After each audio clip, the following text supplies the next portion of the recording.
Hello everyone, welcome back to enlightenment. Last class में हमने discuss किया था कि मेज़रमेंट क्या होता है और उसके कौन कौन से वेरिएबल्स हैं। वेरिएबल्स के बारे में किया था, जो कि ये नॉर्मेटिव, एब्सोल्यूट और इप्सेटिव मेज़रमेंट था। ये सब हम डिस्कस कर चुके हैं। आज हम देखेंगे लेवल्स या स्केल ऑफ मेज़रमेंट क्या होता है, तो ये जानेंगे। जो लेवल्स, स्केल ऑफ मेजरमेंट, मापन के स्तर, पैमाने और प्रकार, इसे कहेंगे। जब भी हम किसी वस्तु को, किसी भी चीज़ को मेज़र करते हैं तो हम उसे कोई ना कोई एक न्यूमेरिकल वैल्यू देते हैं। तो ये जो न्यूमेरिकल वैल्यू है, इसे ही स्केल ऑफ मेजरमेंट कहा जाता है। तो ये जो स्केल ऑफ मेजरमेंट है, ये सबसे पहले स्मिथ स्टीवेंसन ने जो मेजरमेंट का प्रोसेस है, उस प्रोसेस के बेस पर इसको 4 लेवल में डिवाइड किया है। ये 4 लेवल है: नॉमिनल स्केल या नॉमिनल मेजरमेंट, ऑर्डिनल मेजरमेंट या ऑर्डिनल स्केल कहते हैं, इंटरवल स्केल और रेशियो स्केल। हिंदी में इसके नाम है नामित मापन। नामित नाम से पता चल रहा है। क्रमित मापन, अंतराल मापन और अनुपात मापन। अब हम इसको एक एक करके देखेंगे कि नॉमिनल स्केल क्या है, ऑर्डिनल स्केल क्या है, इंटरवल और रेशियो स्केल क्या क्या है। सबसे पहले हम देखते हैं ये नॉमिनल स्केल। जैसे कि आप नॉमिनल, ये नाम से ही समझ आ रहा है कि इसमें किसी नाम की बात की जा रही है। इसमें क्या है, कैटेगरी होती है, इसमें केवल कैटेगरी होती है। तो जो ये नॉमिनल स्केल है, इस मेजरमेंट का वो लेवल जिसे हम सिर्फ क्लासिफाई करते हैं चीज़ों को, उसे हम नॉमिनल स्केल कहते हैं। जिस केवल इसमें क्लासिफिकेशन होता है, उसे कैटेगरी होती है, उसको पहचानते हैं हम, है ना। तो इसमें जिन वेरिएबल को हम नॉमिनल स्केल पर रखते हैं, उनका जो क्लासिफिकेशन किया जाता है, इसका कोई भी ऑर्डर नहीं होता है। इसमें केवल क्लासिफिकेशन होता है, किसी भी तरह का कोई ऑर्डर नहीं होता है। जैसे कि हम जेंडर में मेल और फीमेल रखते हैं, तो मेल और फीमेल का केवल यहाँ पर क्लासिफिकेशन नहीं हो रहा है, इसे पहचान हो पा रही है ना।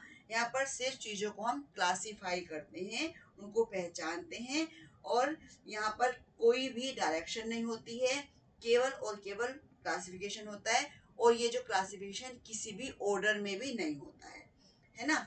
तो ये मतलब कहने का है कि मेजरमेंट का वो लेवल जिसमें हम सिर्फ और सिर्फ क्लासिफाई करते हैं उन चीज़ों को, हम नॉमिनल स्केल पर रखते हैं। जैसे कि ब्लड ग्रुप है, ए बी ब्लड ग्रुप है, ये केवल पहचान बता रहा है कि ए ब्लड ग्रुप है, ओ ब्लड ग्रुप है, ए पॉजिटिव, बी नेगेटिव, ये केवल पहचान बता रहा है और कुछ भी नहीं।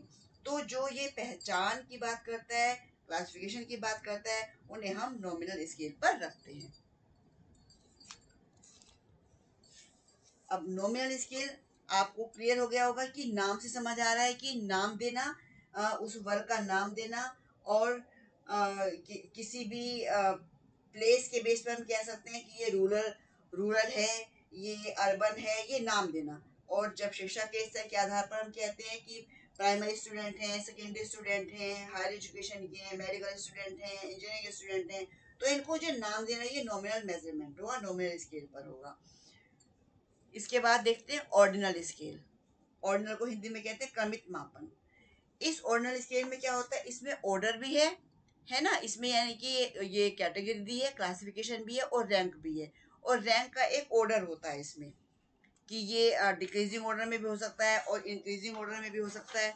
तो यहाँ पर हम रैंकिंग का वो जो ऑर्डर रखते हैं, ऑर्डर की बात करते हैं। ऑर्डर में, ये ऑर्डिनल स्केल में क्लासिफिकेशन भी शामिल होगा, है ना, और रैंक भी दी होगी। और जो रैंक के साथ साथ में क्लासिफिकेशन शामिल होता है, यहाँ पर जो भी हम करते हैं, उस किसी भी क्वालिटी को मेजर कर रहे हैं, तो उसी क्वालिटी के बेस पर ही उसको ऑर्डर देते हैं।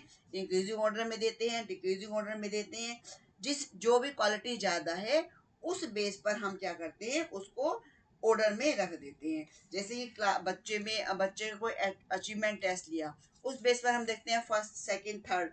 तो उसकी योग्यता के आधार पर हम उसे फर्स्ट, सेकंड या थर्ड की कैटेगरी में उसको हम रखते हैं।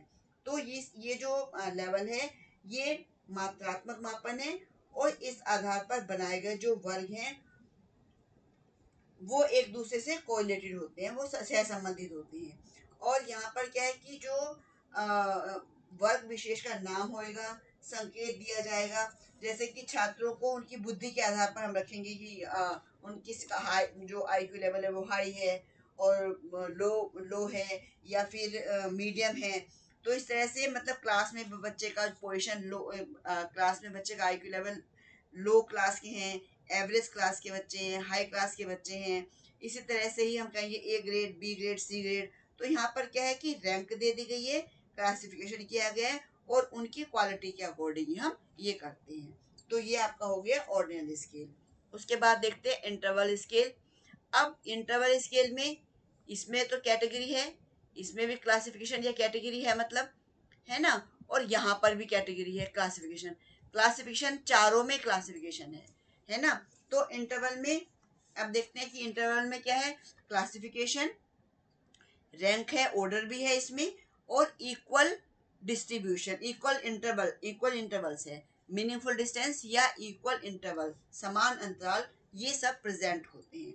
यहाँ पर एब्सोल्यूट जीरो नहीं होती है ना, यहाँ पर एब्सोल्यूट जीरो नहीं होती है। बहुत बार क्वेश्चन आता है कि एब्सोल्यूट जीरो कहाँ नहीं होती है, तो इंटरवल स्केल में एब्सोल्यूट जीरो नहीं होती है। एब्सोल्यूट जीरो का मतलब है कि absence of the trait, trait का एब्सेंस होना, या absence of the quality, quality का एब्सेंस होना, है ना। तो ये मतलब है इसका। तो यहाँ पर जो है इंटरवल स्केल में किसी भी वस्तु या प्राणी के किसी भी गुण का मापन उसकी इकाई संख्या में किया जाता है। तो ऐसी इकाई संख्याएं जिनमें किन्हीं में भी दो लगातार संख्या समान अंतर होता है, मीनिंगफुल डिस्टेंस, यानी कि समान समान इक्वल इंटरवल होता है, इक्वल इंटरवल डिस्ट्रीब्यूशन होता है वहां पर। और जैसे कि जो स्टूडेंट हैं उनके किसी भी सब्जेक्ट के एग्जाम में 40, 38, 52, 64 ये नंबर आते हैं उनके। तो नंबर मतलब उनको ये नंबर आना, उनका नंबर दिया जाना। तो इन इकाई संख्याओं में 40, 41 ये क्या है, लगातार संख्याओं में एक का अंतर है। 38, 39 यहाँ पर भी एक का अंतर है।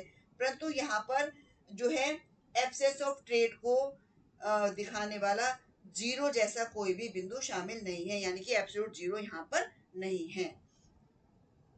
इसके बाद है रेशो स्केल। अब और जो ये आपका नॉमिनल स्केल है और ऑर्डिनल स्केल है, इससे जो ये सुपीरियर क्या है, ये वाला होता है इंटरवल स्केल। और इसके बाद सबसे लास्ट में है रेशो स्केल। रेशो स्केल में क्लासिफिकेशन भी है, ऑर्डर भी है, और मीनिंगफुल डिस्टेंस यानी कि इक्वल डिस्ट्रीब्यूशन भी है, और यहाँ पर एब्सोल्यूट जीरो भी है। रेशो में क्या है, एब्सोल्यूट जीरो भी है रेशो में। ठीक है। अब एब्सोल्यूट जीरो का जो है ये यहाँ पर किसी भी वस्तु को क्या है, नंबर देना, और उसको ग्रेड देना, कैटेगरी देना, जहाँ संख्याओं को श्रेणी प्रदान करता है ना। यहाँ पर संख्याओं को श्रेणी दी जाती है। यहाँ पर एब्सोल्यूट जीरो भी शामिल होती है, और एब्सोल्यूट जीरो होती है यहाँ पर। और यहाँ पर जो जीरो जीरो है, ये जीरो से मापन द्वारा जो हमारे रिजल्ट हमारे पास हैं, उस रिजल्ट को कंपेयर भी किया जा सकता है, उन्हें रेशो फॉर्म में दिया जा सकता है, इसीलिए इसे रेशो स्केल कहा जाता है। मान लीजिए किसी एक व्यक्ति का जो वेट है वो 60 किलो है ना, और दूसरे का वेट जो है 30 है। तो ये कहा जा सकता है कि उनका जो वेट 3:2 के रेशो में है ना। इस तरह से जो है ये जो ये मापन है ये केवल फिजिकल क्वालिटी को ही का ही किया जाता है। और यहाँ पर क्लासिफिकेशन भी है, ऑर्डर भी है, इक्वल इंटरवल भी है, और एब्सोल्यूट जीरो भी होती है। मतलब कोई वस्तु कितनी है, किस मात्रा में है, उसकी परसेंटेज क्या है, ग्रेडिंग क्या है, ये सब। तो आई थिंक आपको ये क्लियर हुआ होगा। आज के लिए इतना ही। जल्दी मिलेंगे, नेक्स्ट वीडियो में हम करेंगे असेसमेंट की बात करेंगे कि असेसमेंट क्या होता है।